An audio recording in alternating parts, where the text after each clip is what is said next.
pumping less. Who doesn't want that? Is it possible? Maybe. In this video, we're going to be talking about breast milk storage capacity, which is a really fun topic, and how it can affect your individual pumping schedule. This is also one of the huge reasons why it's really important to get individualized help when you are trying to figure out your milk supply and make a schedule, because it's different for everybody. I've said it before and I'll say it again. There is no one size fits all pumping schedule, flange size, breast pump, anything really that just works best for everybody. If you're a pumping working mom especially, feel free to comment on this video. I always love interacting with you there. But if you comment and you ask me if pumping every 3 hours is a good schedule for you, I will know you did not watch the whole video. Okay, so don't do that. But please comment and let me know where you're at, what you're struggling with, and how I can help. Okay, breast milk storage capacity. Did you know that your breasts have kind of a maximum amount of milk that they can hold? And this varies person to person widely, from like 1 ounce to 1,000,000 ounces. Okay, probably not actually 1,000,000, more like 10. That would be a lot. But I've seen 20, 30 sometimes. That's absolutely crazy. And these women are pumping hundreds of ounces a day, right? So that's not the norm. This also has nothing to do with your breast size, okay? I have seen women with tiny little A cups produce an impressive amount of milk. And I've also seen G cups that really just struggle to meet the minimum here, and we're having to pump really, really frequently. So it has nothing to do with the fatty tissue surrounding the milk glands. It has more to do with the glands, your overall anatomy, your structure in there, your hormones, a lot of things. But everyone does kind of have that storage capacity limit. Okay, Nancy Moenbacher wrote some really interesting stuff on this topic, and I'll link her stuff down below because this is a lot of where I got it. I loved her work on it. She compiled a lot of studies, and we actually use this material inside of our program as well. But essentially, how much milk your breast can hold is what you're going to use to determine what an ideal pumping schedule is for you. So I want to give you a couple of examples here of women that I have worked with recently in the last couple years since I've been doing my long-term coaching program.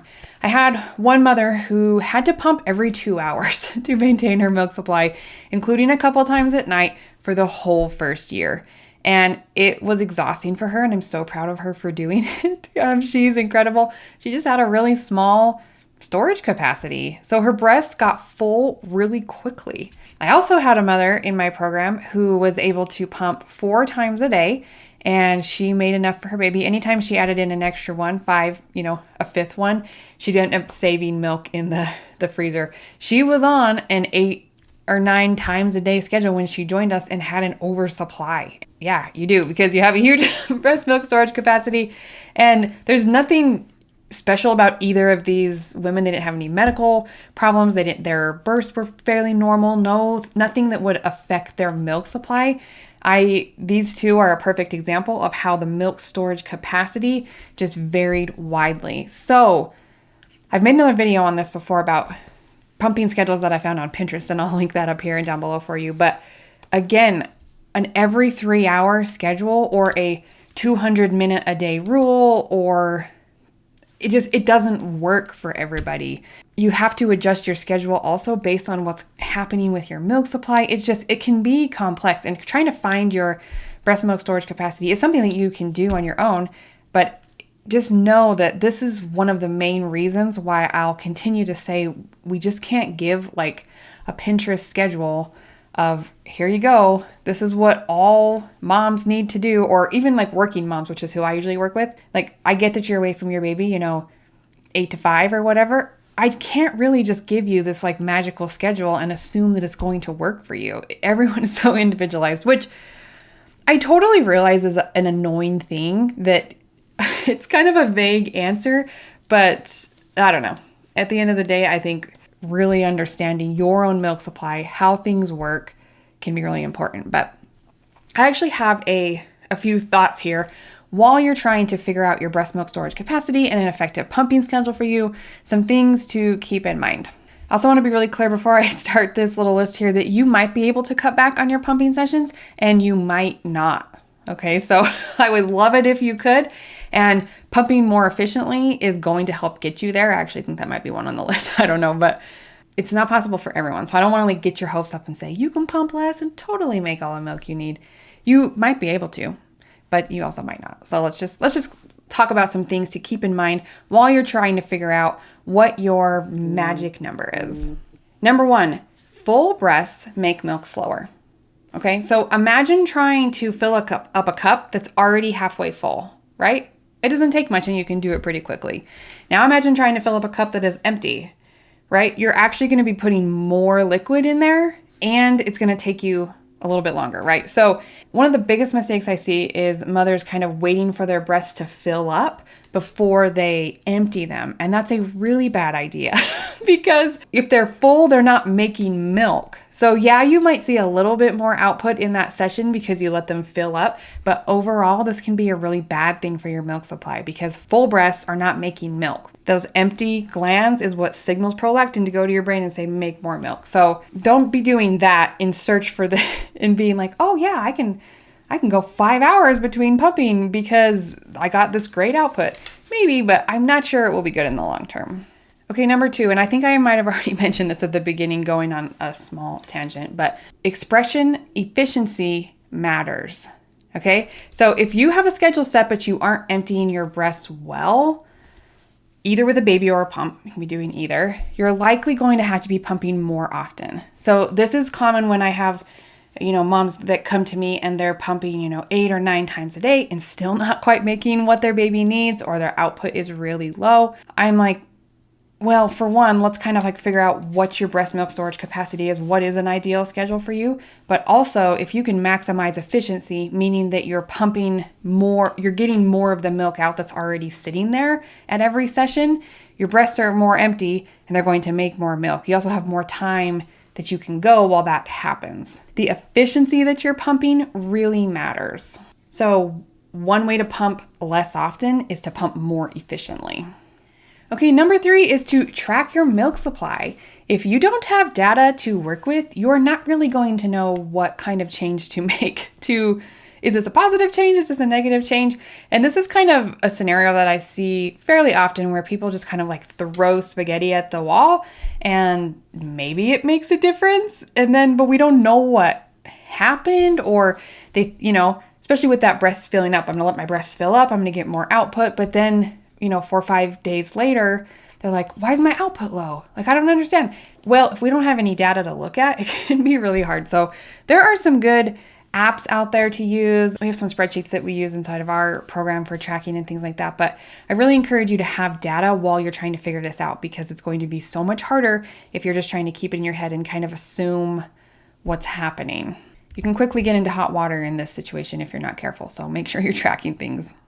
Okay, the next one is that your breast milk storage capacity isn't really adjustable. So if you find that you are one of the lucky people that needs to be pumping 10 times in a 24-hour period, it might just be what it is, okay? Now, I do want to say that if you are pumping 9-10 times a day to make what you need, it's really important to evaluate that something else isn't quite right because that happens sometimes too. And like I think I already mentioned this scenario where someone comes to me, they're pumping a lot, but actually it's just not efficient or something's not quite right about the pumping scenario. But if you find like I'm pumping correctly, my flange sizing is good, I'm getting good letdowns, I'm pumping in a good amount of time, I have a really solid pump, and you're still just 9-10 times a day is what you need because your breasts fill up really quickly because the capacity is fairly small, there's not a lot we can do about it. But sometimes just having that knowledge and just understanding what's happening and knowing like this is me, this is what it is, can actually make it easier. So you don't feel like I have to pump so much more than everyone else just to make enough. And I don't know why my supply sucks. I'm failing at this.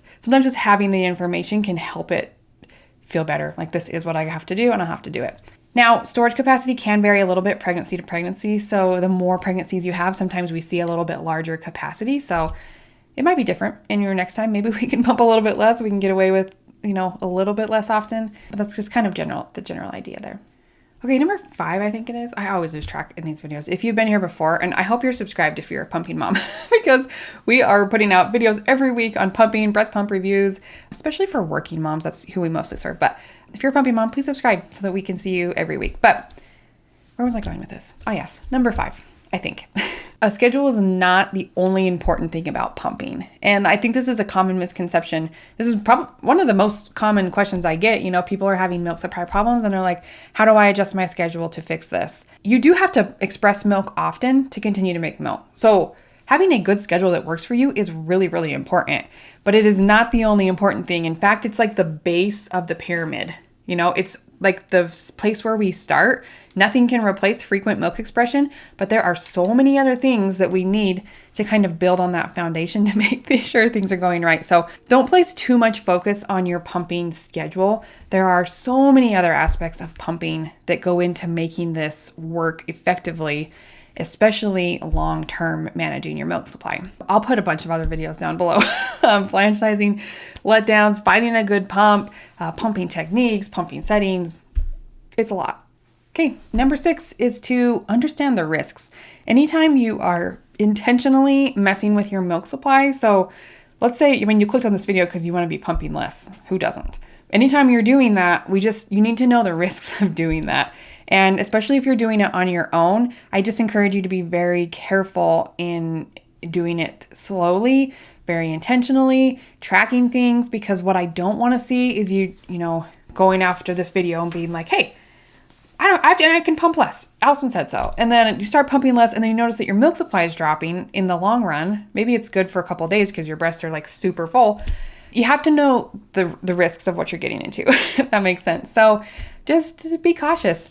Sometimes I've found that we do have to trade, pumping a little bit less for our mental sanity.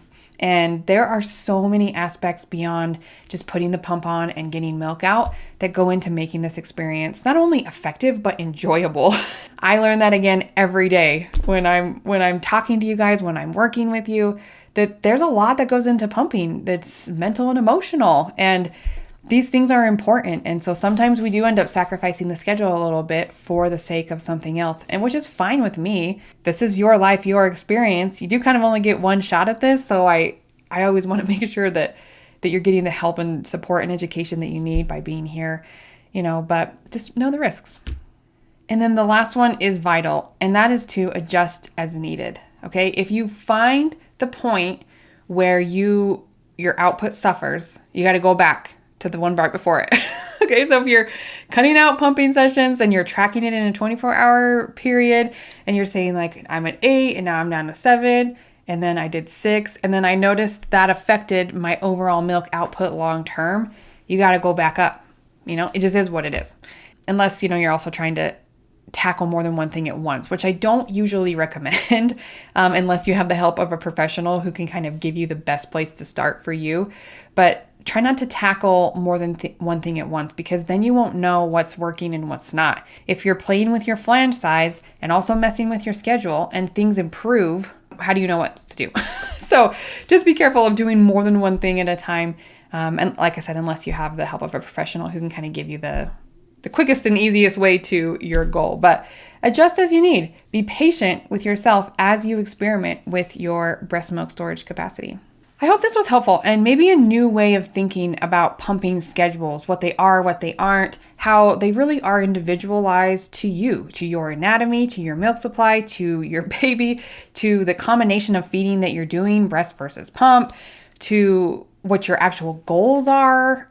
It's so variable. I'm just going to mention it one last time here. If you want some help working through that, we do have a long-term coaching support program where we can help you for literally ever. It's lifetime access. Down below, you can apply if you're a pumping working mom. But I hope that this video was helpful, and I'll put another one up top that I think you'll enjoy too, kind of diving more into this stuff. So don't forget to subscribe so we can see you again. Happy pumping.